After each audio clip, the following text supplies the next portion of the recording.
भाई इसे कहते हैं गम सवार हो जाना। पॉइंट नंबर 1, ये जो हम करंट टैक्स की वर्किंग में टैक्सेबल प्रॉफिट निकालते हैं, ये टैक्सेबल प्रॉफिट जो है वो अंदाजा होते हैं। और आपको एक बहुत बड़ी बात मैंने बतानी है कि आज के बाद हम ये एंट्री किया करेंगे, सीटी डेबिट सीटीपी क्रेडिट नहीं। एंट्री असल ये है, वो टाइम सेव करने के लिए सीटीपी में लिख देता था उधर, सीटी डेबिट अंदाजा for tax payable credit, provision for tax, क्योंकि ये टैक्स अंदाजा होता है। जरूरी नहीं जो हमने अकाउंटिंग वालों ने करंट टैक्स की वर्किंग की है, टैक्स वाले भी इस वर्किंग को सही माने, जरूरी नहीं है। तो हम जो वर्किंग 1 करते हैं करंट टैक्स वाली वर्किंग, उस पर कभी कभी टैक्स वाले एतराज कर देते हैं, लेकिन अगले साल जाके we normally calculate taxable profit working 1 में करंट टैक्स में and declare them to FBR, और उसको फेडरल बोर्ड ऑफ रेवेन्यू को जमा करा के आ जाते हैं। एफबीआर में change over profits, it is called as assessment by tax authorities. Tax assess वाले इसे, टैक्स वाले इसे बेस्ट जजमेंट, अमेंडेड असेसमेंट, पता नहीं क्या क्या कहते हैं। टैक्स वाले कहते हैं कि हम आपकी असेसमेंट करते हैं, आपको नहीं पता आपका टैक्स कितना है, हम आपका टैक्स निकाल के देंगे। तो हम as a first step we accountants normally calculate taxable profit current tax की वर्किंग में,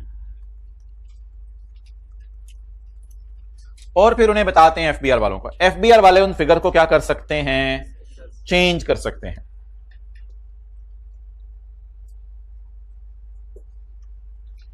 – 2012 के अंदर क्वेश्चन 17 से 1000 टैक्स,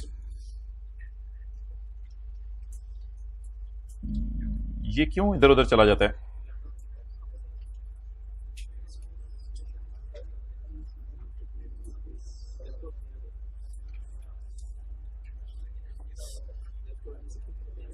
लैपटॉप नया ले लें, अल्लाह से दुआ करें ठीक हो जाए, नहीं बोलते लोग आजकल, अल्लाह का पता ही नहीं, बस नजर ही दुकानों की तरफ, चीजों की तरफ, असबाब की तरफ लगी हुई है सारी।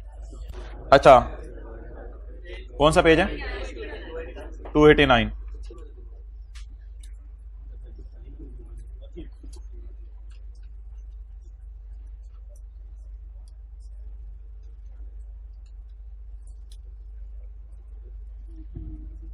इन 2012 कंपनी ने टैक्सेबल इनकम कमाई है, इसे टैक्सेबल प्रॉफिट कहते हैं। वर्किंग 1 की बात कर रहा हूं।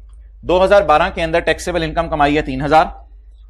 इन 2013 टैक्स अथॉरिटीज वालों ने पकड़ लिया, उन्होंने कहा लाले तुम्हारी इनकम तो 3200 है, बाहर आ जाओ, तुम्हारी इनकम 3200 है। हमने कितनी कमाई थी, यानी प्रॉफिट कितने शो किए थे? 3000। We normally calculate profit 3000 and declare them to FBR 3000। FBR में चेंज ओवर प्रॉफिट्स, एफबीआर ने हमारे प्रॉफिट चेंज कर दिए। इसकी रीजन ना आमतौर पे कोई डिडक्शन नॉट अलाउड टाइप चीज भी होती है कई दफा, कि फाइन पेनल्टी वगैरह 200 रुपया बनी होगी, कोई भी रीजन होगी, तो इसकी रीजन कोई ऐसी होती है, कोई हमारे खर्चे होते हैं वो नॉट अलाउड कर देते हैं। इसकी वजह से हमारे प्रॉफिट क्या हो गए? आसमानों पे पहुंच गए। रीजन में भी डिसअलाउंस ऑफ खर्चा, उन्होंने हमारा कोई खर्चा येलो शर्ट डिसअलाउ कर दिया होगा। टैक्स रेट 30% है। Pass general entry and prepare note to the financial statements. अच्छा जी, अब आप मुझे बताएं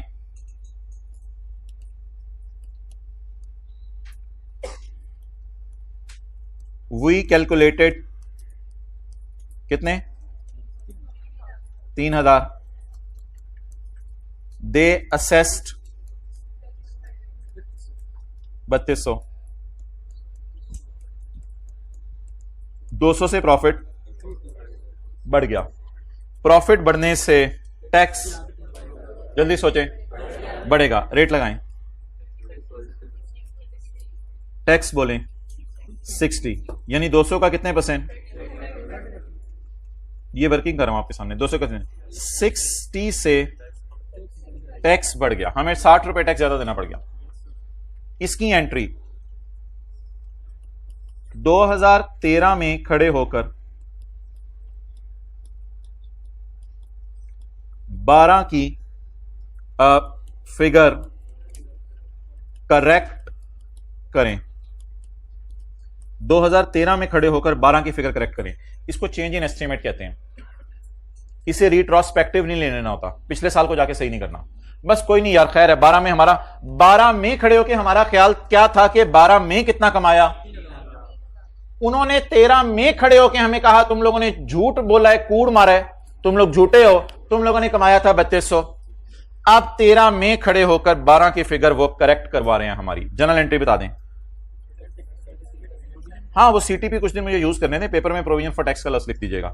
सीटी डेबिट सीटीपी क्रेडिट कितने से? नहीं, यहां आपने लफ्ज डालना है प्रायर, ताकि एग्जामिनर को पता चले ये वो सीटी नहीं है जो हमारे साल का है, ये तो पुराने साल की गलती सही हो रही है। अभी सबर। ये सारा करने के बाद, हाँ प्रोविजन फॉर टैक्स भी लफ्ज यूज कर सकते हैं, कोई मसला नहीं।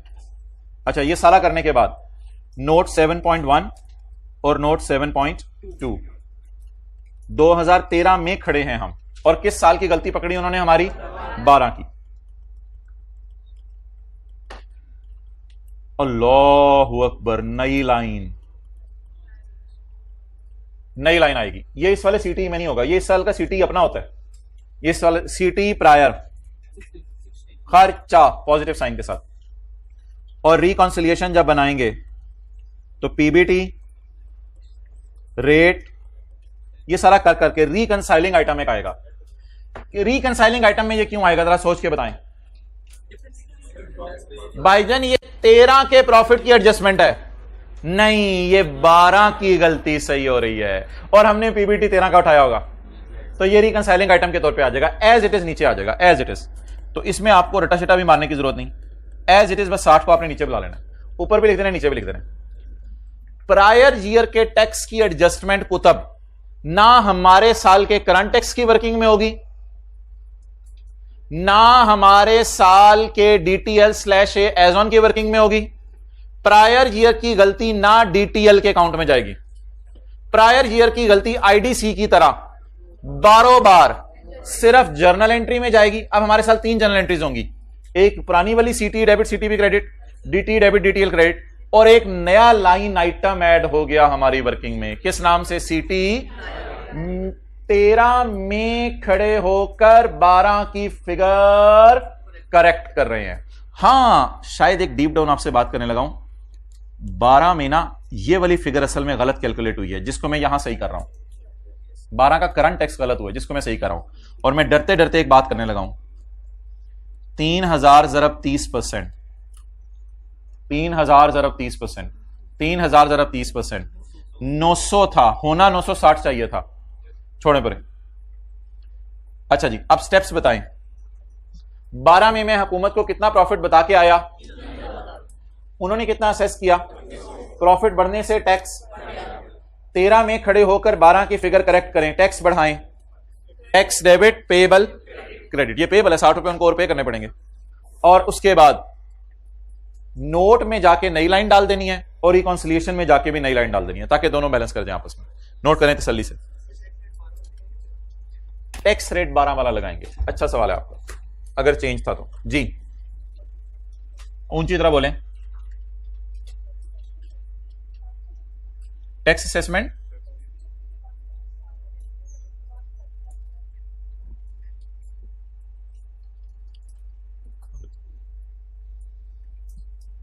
चलें जी, जल्दी नोट करें। कितनी जगह आएंगी ये फिगर? 3 जगह। एक इनकी जनरल एंट्री हुआ करेगी, एक इनकी 7.1 में आएगी, एक 7.2 में आएगी, और किसी जगह पूरे सवाल में आपने इसको पंगे में नहीं डालना।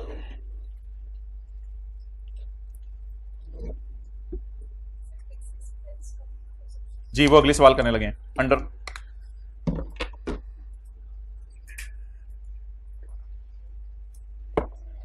हाँ जी, सीटी रिकॉन्सिलेशन में क्यों आ रही है? इसलिए कि प्रॉफिट 13 का उठाया हुआ है, तो उस पर जब रेट लगाओगे तो सिर्फ 13 का टैक्स आएगा, लेकिन हमें 13 में खड़े होकर 12 का टैक्स भी देना पड़ा है, तो इसलिए इस फिगर में उसका इंपैक्ट शामिल नहीं था।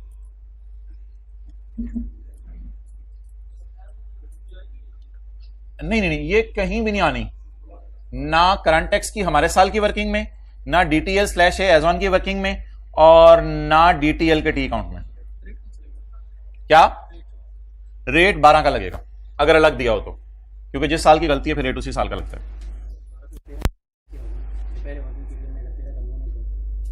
12 का वो तो डेफर टैक्स है ना, ये करंट, ये एडजस्टमेंट ही करंट टैक्स की है, ये डेफर टैक्स की है ही नहीं, वो डेफर टैक्स की डिस्कशन थी।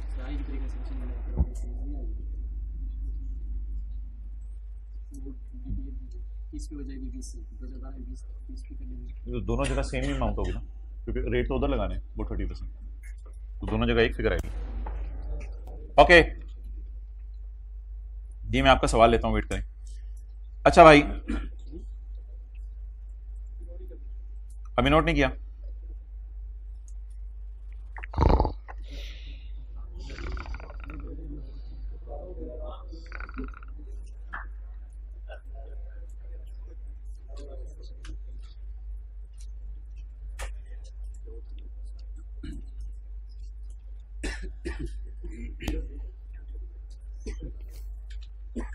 कल 5:13 पे मुझे एक दोस्त का फोन आया। मैं क्लास में सीए में इधर बैठता था, वो इधर बैठता था। उससे 1 मिनट बात हो सकी, और 1 मिनट बात होने के बाद नमाज का टाइम हो गया 5:15। फिर उसको 5:30 बजे मैंने निकल के मैसेज किया, बोलो ये क्या मैसेज है? Sorry I have a meeting, zoom meeting थी मेरी। नीचे से उसका रिप्लाई क्या आया? नो वरीज, कोई मसला नहीं।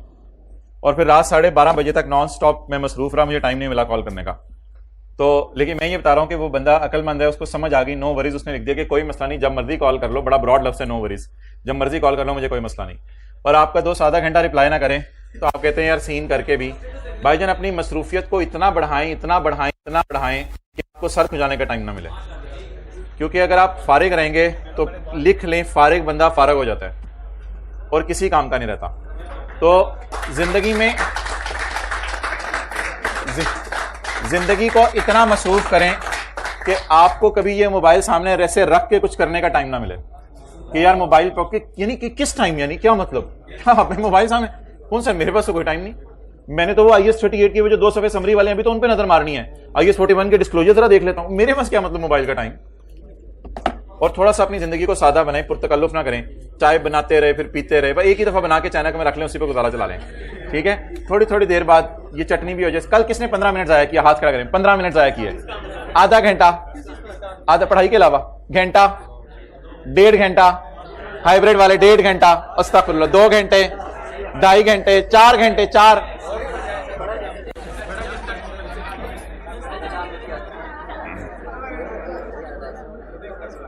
Same data as an example 1, but in 2013, आप मुझे सीए कराने दो, but in 2013 tax authorities change amount to 2500। उन्होंने कहा है आपकी इनकम 3000 नहीं है, खुशी हो आपकी इनकम 2500 है। चेंज मुझे कराते रहिएगा आराम आराम से फिगर्स, चेंज मुझे कराते रहिएगा आराम आराम से फिगर्स। आपकी इनकम कितनी है? हमने क्या दावा किया था कि हमारी इनकम कितनी है? उन्होंने कहा नहीं नहीं 2500। इसका मतलब है अल्लाह का शुक्र है हमारे प्रॉफिट 500 से कम हो जाएंगे। प्रॉफिट कम होने से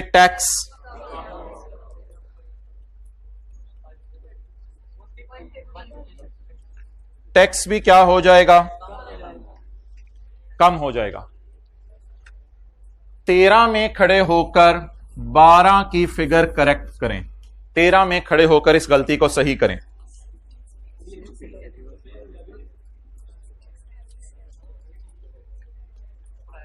नहीं ठीक है, इसको आप रिसीवेबल फ्रॉम गवर्नमेंट भी कर सकते हैं। अगर आपको लग रहा है पेएबल डेबिट नहीं करना तो रिसीवेबल फ्रॉम गवर्नमेंट भी हो सकता है, क्योंकि बचत हो रही है ना। तो कई दफा टैक्स दे दिया होता है तो रिसीवेबल बुक कर लें, या पेएबल कम कर लें या रिसीवेबल बुक कर लें। मेरे ख्याल से एग्जामिनर दोनों चीजें एक्सेप्ट कर लेगा। तो या टैक्स रिसीवेबल बुक कर लें या पेएबल कम कर दें। हाँ जी, डेफर टैक्स की वर्किंग में नहीं नहीं नहीं नहीं, ये वो उस तरह का रिसीवेबल नहीं है। टैक्स रिसीवेबल उधर नहीं जाते। अच्छा आगे जी, कितना बन गया? 150। आप मुझे बताएं। हाँ बैलेंस शीट में जाएगा। अगर नहीं वो कैरिंग अमाउंट टैक्स बेस वाली जीरो में नहीं जाएगा। अच्छा आप मुझे बताएं खर्चा क्या हो रहा है? कम। खर्चा कम, खर्चा कम, खर्चा कम। सेम साइन यूज करना है आप दोनों को। जाहिर बात है सेम साइन यूज करेंगे तो टैली होंगी चीज। नोट कर लें। एग्जाम्पल 2। अब मैं देख रहा हूं तुझे बोलना।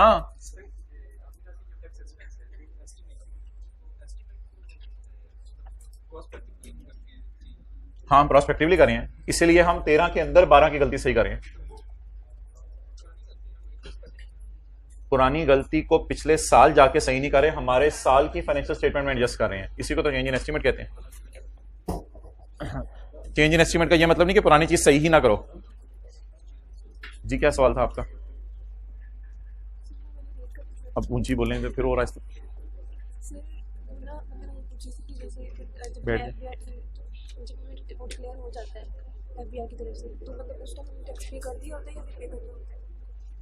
कर दिया होता है, उसके बाद जाके कहीं हमारा ऑडिट होता है। और सर एक मतलब कि हमने जब से मैंने ना आलम में करवाया था, तो जब ओपनिंग बुक में निकालते थे तो जितने जैसे 9/12 + 1 + 1 + 1 तो उस तरह में 3.75 आ रहा था, तो मैंने उससे ओपनिंग बुक में निकाली, लेकिन सेम नहीं है। कल कैलकुलेशन करके मेरे पास ले आए क्लास से पहले।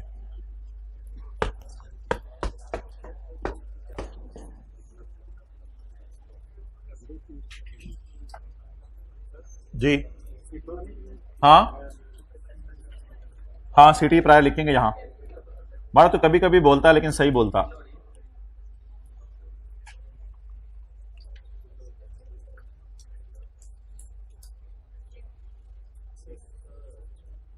अच्छा भाई, ये अब FR 2 आपने पढ़ ली, FR 1 पढ़ ली, तो CA फाइनल में कम से कम नियत कर लीजिएगा, पहले दिन से पढ़ेंगे। यानी कि अगर आपको कह दिया जाए लीज शुरू हो रही है तो फिर आप बड़े खुश हो जाएंगे, अच्छा यार चलो अब अगर साल दोबारा शुरू करा देते हैं ना, तो मैं तो जरा ना फायदा कोई नहीं होगा, नुकसान ही होगा, अगले टॉपिक नहीं हो सकेंगे हमारे। तो अच्छा आगे चलें जी। नोट नहीं हुआ ये मसला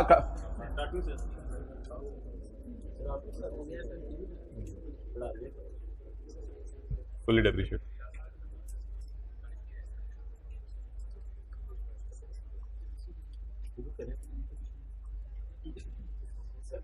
जी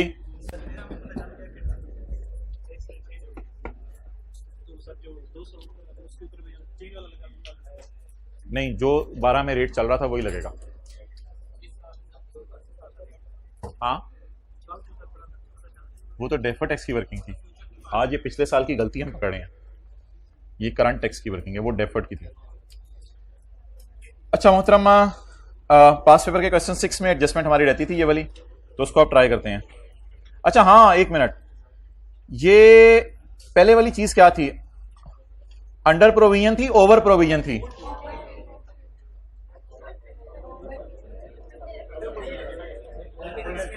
पहले वाली अंडर प्रोविजन थी, ओवर प्रोविजन थी? अच्छा, पहले वाली ये थी।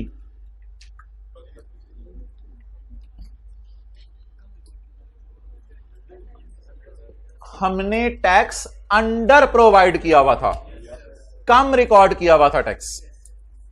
पहले वाली अंडर प्रोविजन थी, अंडर प्रोविजन को सही करने के लिए हमने टैक्स बढ़ा दिया था।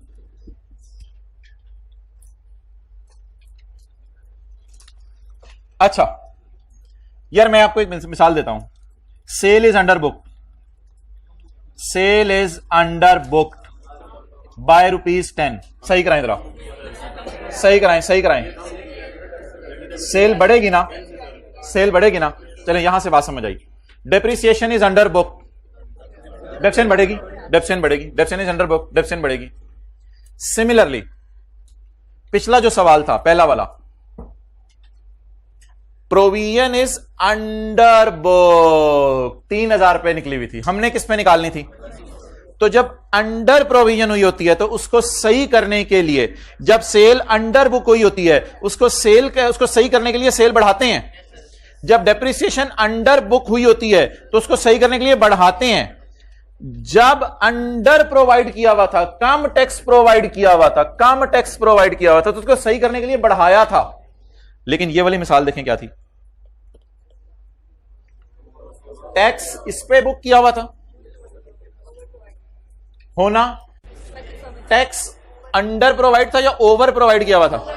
अगर टैक्स ओवर प्रोवाइड किया हुआ था तो ज्यादा टैक्स बुक किया हुआ था, उसको सही करने के लिए हमने टैक्स कम कर दिया। तो इसलिए under provision to be corrected as follows, ऐसा ही है। और आगे बोलें ओवर प्रोविजन। यार कोई बंदा ओवर हुआ हो, आप उसको और ज्यादा और छिक के रखते, लुट मचा दिया तूने, तो बंदे तो ये कर देगा, वो छलांग मार दे ऊपर से, पहले ही ओवर हुआ है, उससे आप और ओवर कर देंगे, क्या करेंगे? यस तो नहीं। Over provision is to be corrected as follows. अगर गलती से आपने टैक्स ज्यादा निकाल लिया हुआ है, कैसे सही करेंगे?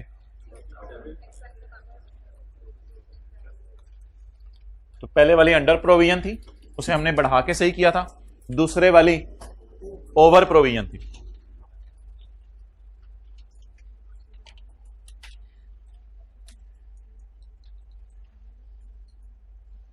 कोई बच्चा अंडर है, उसका कद नहीं बढ़ रहा, तो वालिदैन क्या दुआ करते हैं? और कम हो जाए। अंडर वाले को तो बढ़ाया जाता है ना, अंडर। तो किसी का कद आसमानी आसमानों पे पहुंचा हो, 8 फुट का कद हो, और बढ़ जाए, अल्लाह करे और बढ़ जाए, ओवर वाले को और ओवर करते हैं, दरवाजे सही कराने लग जाते हैं। हम क्या करें? कद तो नहीं छोटा हो सकता ना, लेकिन ये दुआ तो कर सकते हैं और आगे बढ़े ना।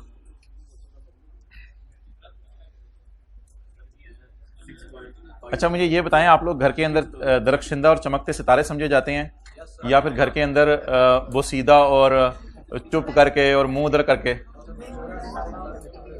घर वाले खुश हो जाते हैं आपके आते ही।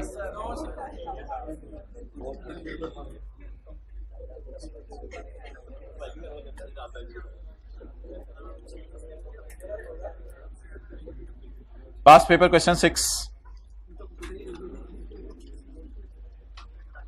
भाईजान ये कर दी ना आपने एंट्री, तो मैं आपके साथ वाले के कंधे पे थपकी दूंगा कि उसको क्या दोस्त मिला है।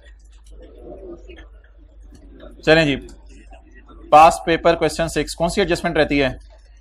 7, पेज नंबर 377।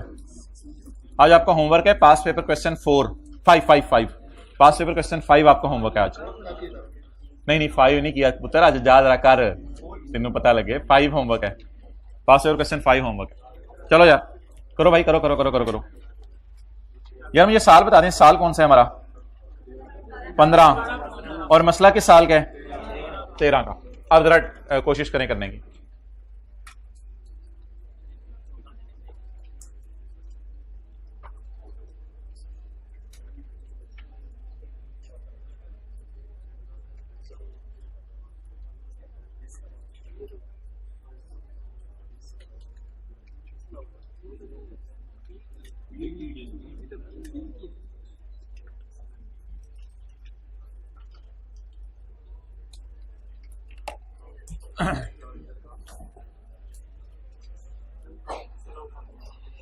अच्छा भाईजान, आप जा रहे थे इशारे पे दमादम टॉपो टॉप ठस ठस ठस ठस ठस, और आपने जो है वो किसी मोटरसाइकिल वाले के अंदर जो है वो अपनी गाड़ी मार दी। जब आपने मोटरसाइकिल वाले में गाड़ी मारी तो उसकी बत्ती भी टूटी और उसका जो बम्पर है वो सारा का सारा जो है वो टूट गया। अब मोटरसाइकिल का होता नहीं, बम्पर नहीं कहते उसको, मडगार्ड कहते हो। मोटरसाइकिल का मडगार्ड भी सारा टूट गया और मोटरसाइकिल की बत्ती भी टूट गई। अब ऐसी सूरत में वो जो लाल वाली पीछे लगी होती है जिसपे शेर लिखा होता है, तो ऐसी सूरत में मोटरसाइकिल वाले ने कहा कि यार मडगार्ड के पैसे निकालो, मडगार्ड के पैसे निकालो। किसी ने मोटरसाइकिल वाले के कान में कहा बत्ती के भी ले ले पैसे। मोटरसाइकिल वाले ने कहा नहीं यार बत्ती के छोड़ो, मैं मडगार्ड के निकाल दे, काफी हैं। आप किसके लिए लायबल फील करेंगे? मडगार्ड के लिए। आप बिला वजह तो नहीं बत्ती के लिए लायबल फील करेंगे। पढ़ें जरा।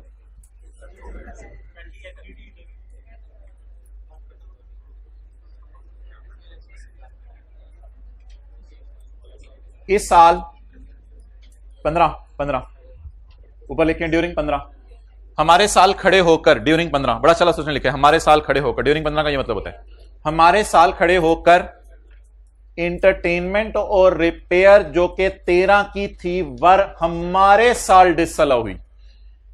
इसमें जो मेन लाइन है वो मैं हाईलाइट कर रहा हूं। During 15 expenses pertaining to 13 were disallowed. जरा पढ़े, during 15 expenses pertaining to 13 were disallowed. Highlight कर लें, 15 में खड़े होके 13 के खर्चे डिसअलाउ हो गए।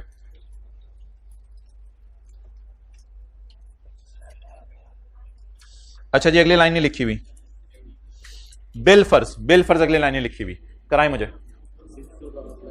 बस हम चुप कर जाएंगे एफबीआर वालों के सामने, एफबीआर वालों के सामने कहेंगे अच्छा यार सर आपने सही कहा है, तो यही करेंगे पेपर में, और क्या कर सकते हैं। उनको कहेंगे अच्छा यार ठीक है यार आप बड़े हो, अब आप जो कह सकते हो कह सकते हो। ये डिसअलाउ करता कौन है, ये जरा बता दीजिए, पावर किसके पास है, पहले तो ये बता। Entertainment and repair pertaining to 13 were disallowed, excellent, by FBR. वो हम तो नहीं कर सकते डिसअलाउ, हम तो चाहते हैं अलाउ हो सारे खर्चे। ये तो ये पावर जरा देख लें किनके पास है, एफबीआर वालों के पास, जिसको मैंने अभी लफ्ज दिया था over estimate and they assessed. तो they assessed please 6 is disallowed and 8 is disallowed. उन्होंने क्या डिसअलाउ हो गया। अब आप 15 में खड़े हैं और 13 के 2 खर्चे उन्होंने डिसअलाउ कर दिए। आप अगर 15 में खड़े होकर 13 के 2 खर्चे डिसअलाउ हुए हैं तो 15 की करंट टैक्स की वर्किंग में मैंने कहा था इसको ना लेके जाएं, 6 और 8 को बार इसको लेके जाने। आपने याद है जब जी आपने सवाल किया था तो करंट टैक्स की वर्किंग आपके घर में मैच कर गई थी, ये दोनों फिगर्स आपने यूज नहीं की होंगी। तो 15 की करंट टैक्स की वर्किंग में इसको नहीं लेके जाना। अब मैं क्या करूं, मेरी मजबूरी है, खड़ा मैं कहां हूं 15 में, और बताने वाले ने क्या आके बताया, घुरी का लेवल चेक करें। 15 में खड़े होके किस साल पे हमारे घुरियां मारे हैं टैक्स वाले, 13 में। आप बता दें अगर इन खर्चों की मैं बात करूं डिसअलाउ हो रहे हैं, तो डिसअलाउ होने की वजह से अगर 13 में ही पता चल जाता तो ऐड बैक होते, फाइन की तरह ऐड बैक होते तो टैक्सेबल प्रॉफिट बढ़ते, टैक्सेबल प्रॉफिट बढ़ते तो टैक्स बढ़ता। इसको मैं ऐसे साबित करता हूं, मिसाल के तौर पे we calculated in 2013 100 million, they said no it's 114 million. ये 100 मिलियन मैंने ज्यूम किया है, लेकिन अब आपको अल्लाह का शुक्र है बातें उस तरह की लग रही हैं जिस तरह मैंने थोड़ी देर पहले की थी। ये 100 मिलियन मैंने ज्यूम किया, लेकिन आपका काम अल्लाह का शुक्र है हो गया इससे। मैंने शायद 13 में 100 मिलियन के प्रॉफिट कैलकुलेट किए थे, उन्होंने मेरे 2 खर्चे क्या कर दिए, they said no it's not 100 it's 114। एक मैं इसमें उड़ा देता हूं, ये उड़ा देता हूं। We assessed maybe whatever x, but they said x plus 14। So आप बताएं जल्दी से जरा मुझे कैलकुलेशन करवाएं, लेकिन ये कैलकुलेशन सही नहीं है क्योंकि सवाल में आगे एक लाइन लिखी हुई है। आप बताएं 14 मिलियन से प्रॉफिट बढ़ेगा तो टैक्स बढ़ाने की entry CTE debit prior year और सीटीपी क्रेडिट। बट एक सवाल में अगला मसला भी है, वो जो ब्लैक लाइन है। अब मैं अज्यूम करता हूं ब्लैक लाइन अवेलेबल है, जो कि अजम्पशन नहीं है बल्कि हकीकत है, तो इस तरह नहीं करना। एफटीएल ने ना डिसाइड किया है कि वो आपके खिलाफ मडगार्ड के बारे में अपील करेगी, बत्ती के बारे में वो आपको छोड़ दिया उसने, सॉरी एफबीआर वालों के बारे में माजरत। एफटीएल ने डिसाइड किया कि एफबीआर के खिलाफ अपील करेगी, किसके बारे में, रिपेयर के बारे में। What does it mean, repair के बारे में अपील करेगी। It means we are not filing appeal, बोले for rupees 6। क्या चीज है, इसका कंक्लूजन बताएं। FTL agrees that 6 is disallowed। FTL agree कर रहा है कि 6 डिसअलाउड है। देखें अगले ने मेरी 2 चीजों पे एतराज किया। मैंने उससे कहा यार ये जो तुमने एतराज किया ना रिपेयर पे, ये मुनासिब नहीं है, मैं कोर्ट में अपील कर रहा हूं। भाईजान इसका फैसला कोर्ट करेगा, आपने नहीं सवाल में करना, आप इसको इग्नोर कर दें। ये बात हमारे पास है, हमारे कोर्ट में है, यानी एफटीएल के कोर्ट में है, या ये बात जो है वो एफबीआर के कोर्ट में है, या दोनों के कोर्ट से बाहर। कोर्ट से मतलब जो आमतौर पे हम कोर्ट लफ्ज बोलते हैं, ये हमारी बुक्स में हमारे हाथ में बात है या एफबीआर के हाथ में बात है, या अब ये कोर्ट या जज के पास चली गई है। जो बात जज के पास चली गई सवाल में, उससे आपने नहीं छेड़ना। अब जज साहब डिसाइड करेंगे ये अलाउड है या डिसअलाउड। कल कल को जाके 2 साल बाद अगर वो कहते हैं डिसअलाउड है, कोर्ट के फैसले भी पाकिस्तान में 2-2 साल बाद आते हैं, जज साहब 2 साल बाद कहते हैं डिसअलाउड है, तो बस ठीक है, फिर हम मान जाएंगे। लेकिन फिलहाल इनका फैसला कौन करेगा रिपेयर का? जल्दी बताएं, रिपेयर का फैसला कौन करेगा? FTL has decided to file appeal only against repair. सिर्फ रिपेयर की अपील हम करने जा रहे हैं। It means we are not filing appeal for, it means we agree that entertainment is disallowed. अब डिसअलाउड में 6 और 8 दोनों को डालूं या 6 को डाल दूं? 6 को डाल दें, 8 का फैसला फिर कोर्ट करेगा। हां,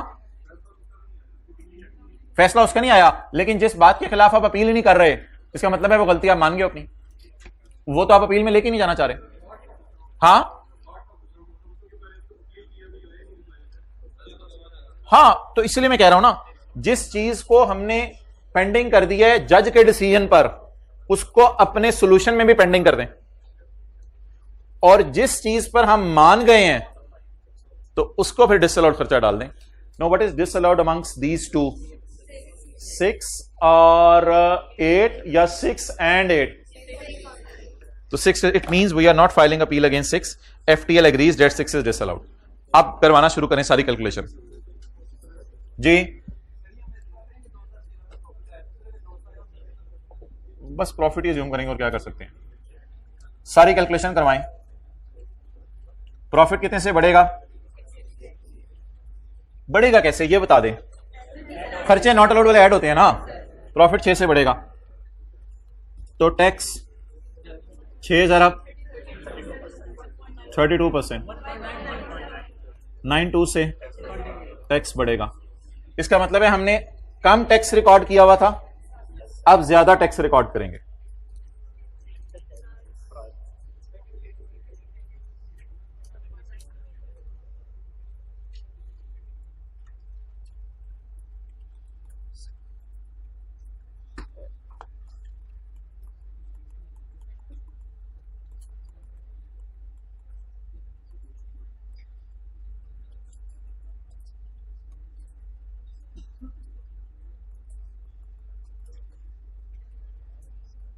तो ये 3 जगह जाएगा। एक जनरल एंट्री होगी जो हमारे सवाल की रिक्वायरमेंट नहीं है, 7.1 में यहां जाएगा और 7.2 में यहां जाएगा।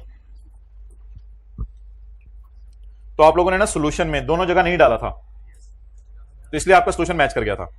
जब आप लोगों को होमवर्क मैंने दिया था दोनों जगह नहीं डाला था, अब दोनों जगह डाल दिया, सॉल्यूशन मैच कर जाएगा।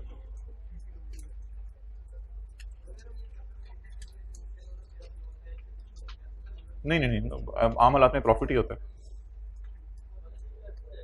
हाँ, ये तो खर्चा है, खर्चा डेबिट पेएबल क्रेडिट लायबिलिटी।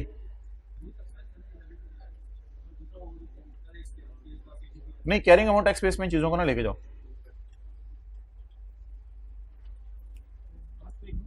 हाँ, 8 को इग्नोर करेंगे, इसके लिए कोई नोट नहीं देंगे जी। कौन बोल रहा है? हाथ खड़ा कर इसके भाई, इसी के विंग से ऊपर कर दें, पर ऊपर करा दें।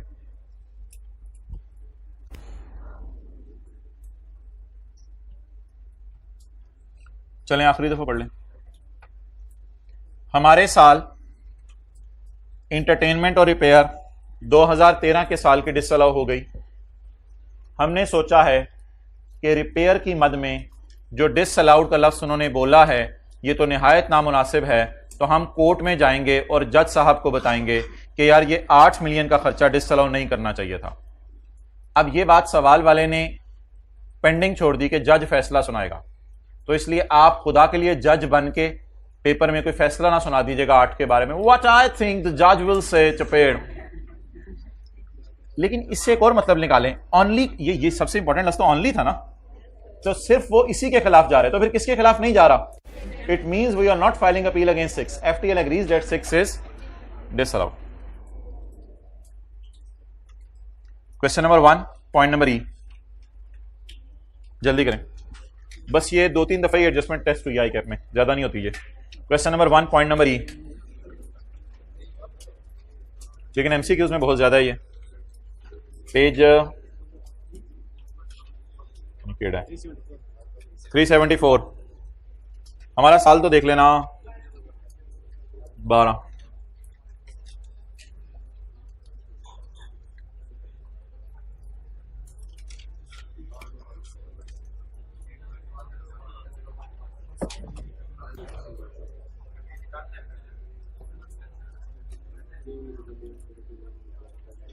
ड्यूरिंग 12, खर्चा of 13 relating to 11 for disallowed. शुरू में हमारा ख्याल था कि शायद सारा ही माइनस करने दें, बट नाउ हमारा ख्याल है कि अपील ना ही करें। शुरू में वैसे हमारा ख्याल था कि शायद सारा ही माइनस करने दें, लेटेस्ट हमारा ख्याल क्या है, अब हम अपील नहीं करते, हम नहीं जा रहे। अच्छा, उन्होंने किया क्या पहले ये बताएं, और हमने क्या सोचा है। ये दोनों लाइनें पढ़ के कोई कंक्लूजन ड्रॉ करें। खर्चा वर डिसअलाउड बाय, खर्चा were disallowed by FBR, FBR ने खर्चा डिसअलाउ कर दिया। We are not filing an appeal against a decision, हम अपील नहीं करें इसके खिलाफ। वैसे हमारा शुरू में ख्याल था कि शायद माइनस कर दें, लेकिन अब हमने क्या सोचा है, सोच साच के पहले क्या सोचा, शायद ये माइनस कर दें। इन द एंड हमने सोचा but now we have decided not to file appeal. हमने कहा मट्टी डालो यार, अब हम अपील नहीं करें। इसका क्या मतलब है, उनकी बात फिर हम मान रहे हैं। We are not going to file appeal against the decision. Decision क्या हुआ है, डिसीजन ये है, अब हम इसके खिलाफ अपील नहीं करें। Means we agree 3 is disallowed. अब हम एग्री कर रहे हैं कि 3 डिसअलाउड। लिख लें बरकत के लिए कुछ हाइब्रिड वाले। Means we agree that 3 is disallowed. Online वाले भी लिख लें। डिसअलाउस की वजह से प्रॉफिट्स क्या हो जाते हैं,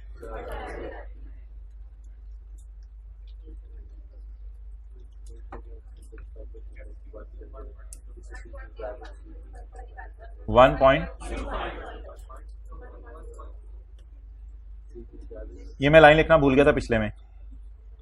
12 में 11 को करेक्ट करो। 12 में खड़े होके, आमतौर पे ये एंट्री हम 12 में खड़े होके करते हैं। सीटी डेबिट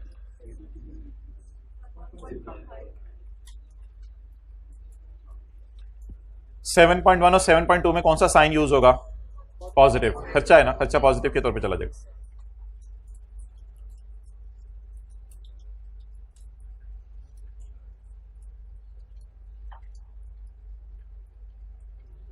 एक मिनट में, वो भाई कह रहे थे जरा पहले मुझे एंटरटेन कर दें।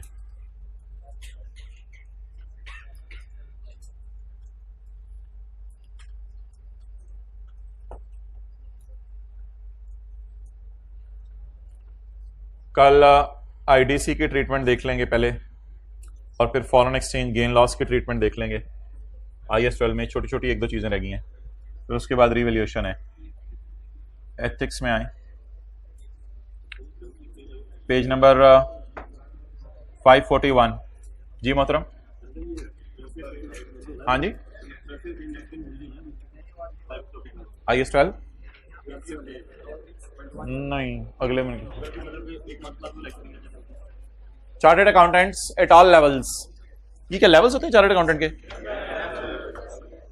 आपका कौन सा लेवल है, बेसिक लेवल या advanced? 542 extra pro max. Chartered accountants at all levels in employing organization. हाथ खड़े करके मतलब बताएं, chartered accountants in at all levels in employing organization. Excellent. हो सकता है आप नेस्ले के अंदर CFO हो सकता है आप मैनेजर हो सकता है नेस्ले वाले का हो, बरकत के लिए 1 महीना सिक्योरिटी गार्ड रखो, तुम्हें सीए कर लिया तुम लोगों ने, बरकत के लिए 1 महीना सिक्योरिटी गार्ड रखो, फिर डायरेक्ट तुम्हें CFO बनाएंगे। आओ कहीं यार, मोजा ही मोजा, 10 भी आ जाएगा। और एट ऑल लेवल, जिस मर्जी लेवल पे आप, जिस मर्जी लेवल पे CA chartered accountant at all level in employing organization are involved in preparing और प्रेजेंटिंग। प्रिपेयर और प्रेजेंट में फर्क बताएं, ये सफा कल तक मिलना है इंशाल्लाह। पेज 542। इन्वॉल्व्ड इन प्रिपेयरिंग और प्रेजेंटिंग इंफॉर्मेशन। प्रिपेयर करना होता है मिसाल के तौर पे जर्नल एंट्रीज, और प्रेजेंट करना होता है जैसे P&L वगैरह। Preparing and presenting information both within and outside the organization. Within शायद प्रिपरेशन भी कई दफा होती है, आउटसाइड ऑर्गेनाइजेशन के सामने P&L चला जाता है। Shareholders to whom such information is prepared और प्रेजेंटेड इंक्लूड स्टेक होल्डर्स। माजरत, स्टेक होल्डर्स किस किस का स्टेक होता है? Management and those charge with governance, directors. Investors, ये कौन है? Share holders. लेंडर्स कौन है? बैंक। और क्रेडिटर जिनसे आपने चीजें आधार पे खरीदी। And regulatory bodies, SECP। अच्छा जी, stakeholders to whom such information is prepared, 2 number का सवाल आ सकता है, 2 नंबर सवाल आ सकता है। ये stakeholders to whom such information is prepared 3 है। हाँ जी, तो 7-8 की लिस्ट है, बस इसमें इतनी लिखाइएगा। Information can include financial and non financial information. कभी ऐसा जिंदगी में आपको फाइनेंशियल इंफॉर्मेशन बनानी पड़ेगी, कई दफा non financial information that might be made public और यूज फॉर इंटरनल पर्पस। कई दफा पब्लिक में यूज होगी, कई दफा खुद इंटरनल पर्पस में यूज होगी। Examples include operating and performance reports, Lahore की सेल्स, लाहौर की सेल्स ये एक रिपोर्ट है। डिसीजन सपोर्ट एनालिसिस, ग्राफ्स वगैरह, ग्राफ्स वगैरह बना के दे दें, पिछले साल की सेल इतनी है, हमारे साल की सेल इतनी है, इस तरह ग्रोथ हो रही है या इस तरह डिक्लाइन आ रहा है। डिसीजन सपोर्ट एनालिसिस, यार ये ग्राफ्स वगैरह बने होते हैं वैसे, ये नजर मारते हैं। डिसीजन सपोर्ट एनालिसिस, ये एनुअल रिपोर्ट 2019, एनुअल रिपोर्ट 2019।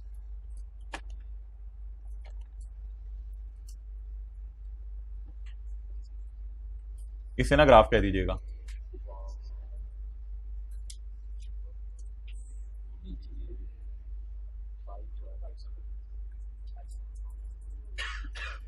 आपकी नजर लगी हुई है, आप नीचे देखिए तो शायद सही हो जाए।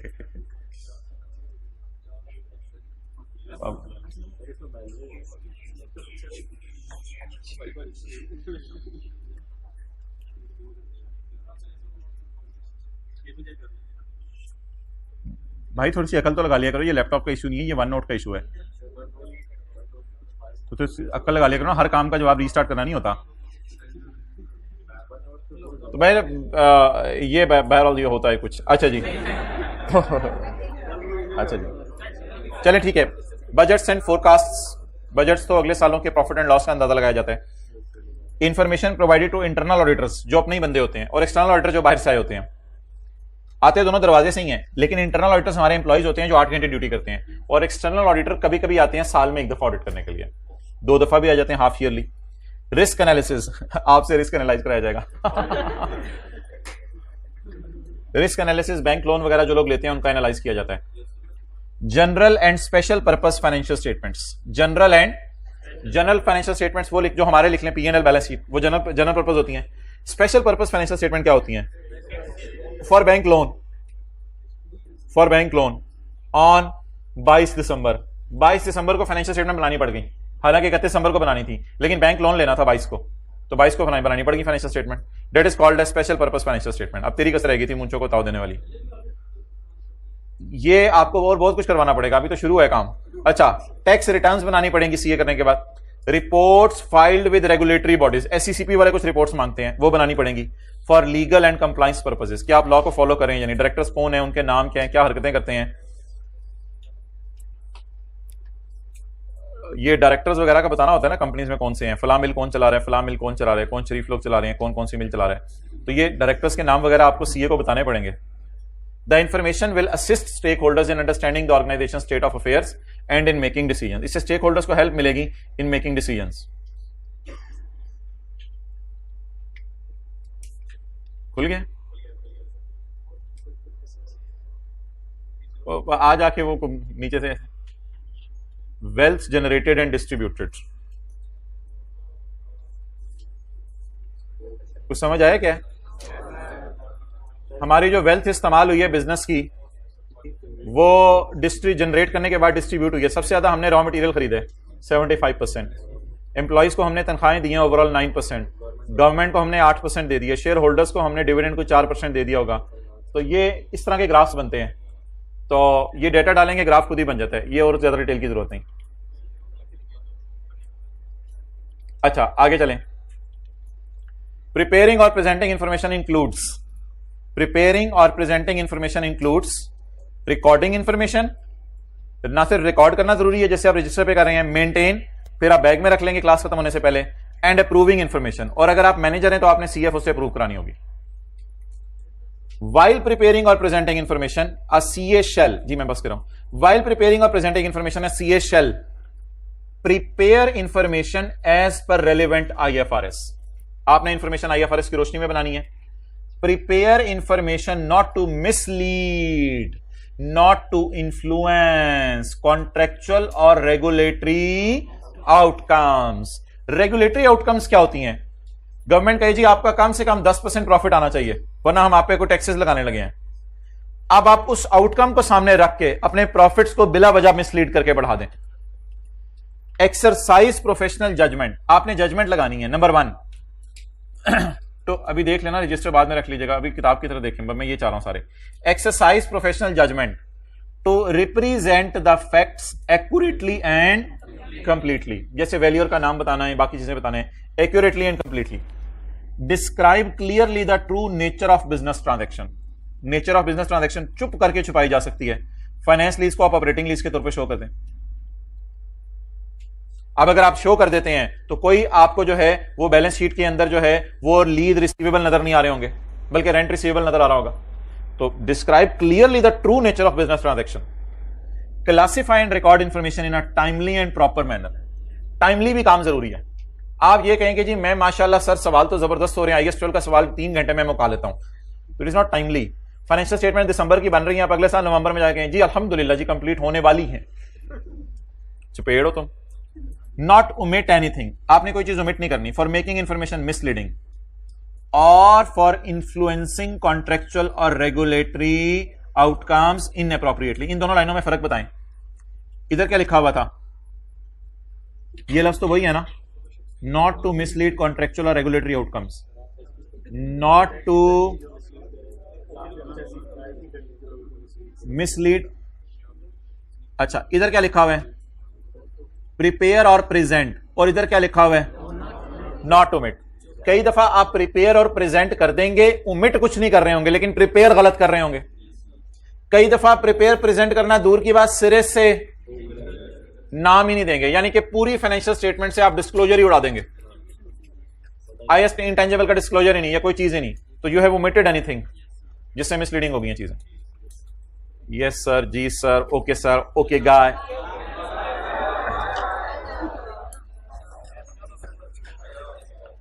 अच्छा ये मसला मुझे बताएं क्यों है कि हर 10-15 दिन बाद, हर 10-15 दिन बाद नहीं, हर 3-4 दिन बाद कोई ना कोई कह रहा होता है, मोटिवेट करते हैं मुझे। नहीं ये अब बंदे, इतने बंदे हैं, तेरी सोच है तो बंदे दिखा, हर बंदा कह रहा होता है। ऑनलाइन की मीटिंग के अंदर तो लाइनें लगी होती हैं, हमें जरा मोटिवेट कर दें। अब